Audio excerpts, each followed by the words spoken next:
Kia ora everybody. Hey, it's great to be back speaking and hopefully stirring all of our hearts for the things that God is doing today in our lives.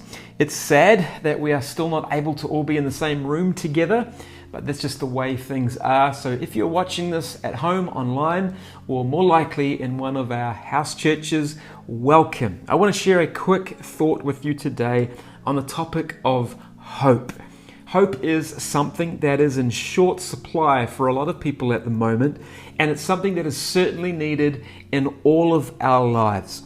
Hope has been often defined as the confident expectation that good is coming. Unfortunately, a lot of people are looking to the horizon to see what is ahead, and what they're seeing is just uncertainty and things of concern. It's difficult today to find that confident expectation. Well, King David in Psalm 43 verse 5, he was experiencing a time in his life where hope was lacking.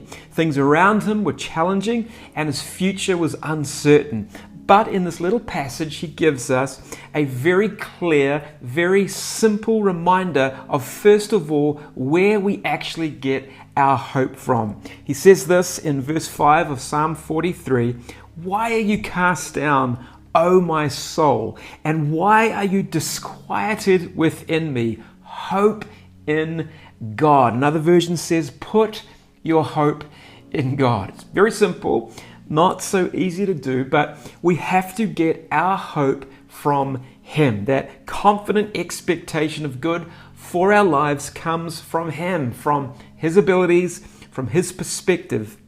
It isn't, and it just cannot be, particularly in this season, in much else. It can't be in the government or a political party. It's not in our jobs or maybe even other people. We have to get our hope from Christ. And David in this psalm, he reveals a really interesting thing about our ability to find hope, and that's what I just want to focus a little on today. He begins by saying, "Why are you downcast, O my soul?" There's a little bit of self-talk going on here from David. Someone once said, "You're crazy if you don't talk to yourself." But David understood that God's hope was cultivated in his soul, which is actually our mind, will, and emotions. Hope manifests itself in that place. And so he was speaking to himself, or speaking to his soul. In Hebrews 6:19, it says, this hope that we have, this hope in God, it becomes, or it is, the anchor to the soul. It's the mind and emotions that hope gives life to. And our soul experiences hope not from how much we may know, but in what we believe. Listen to this in Romans 15, verse 13. It says, "Now may the God of hope fill you with all joy and peace." How? In believing, that you may abound in hope by the power of the Holy Spirit. Now may the God of hope fill you with all joy and peace in believing, so that you may abound in hope by the power of the Holy Spirit.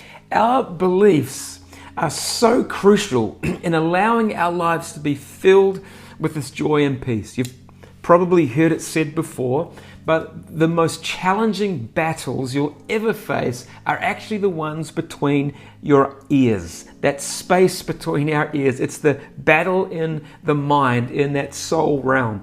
And ultimately, it's our beliefs that will affect the hope that we get to experience currently.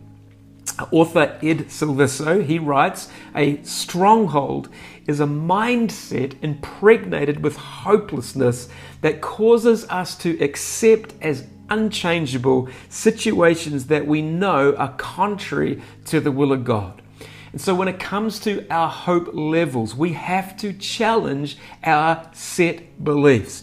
Jesus said it was the truth that would make us free.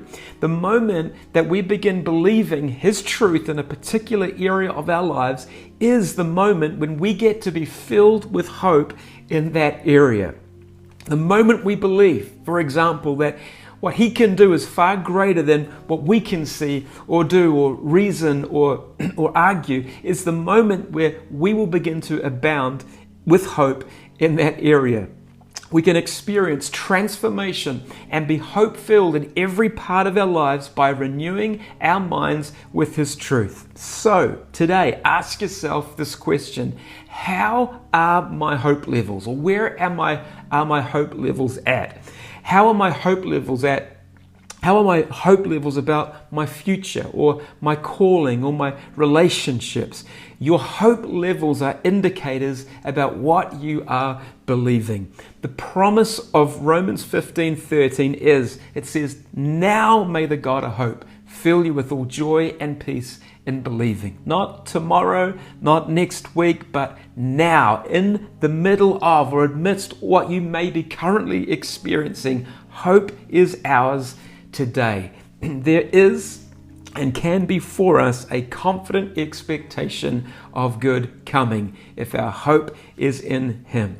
So take some time today to discuss, to pray, and release hope over those around you. God bless.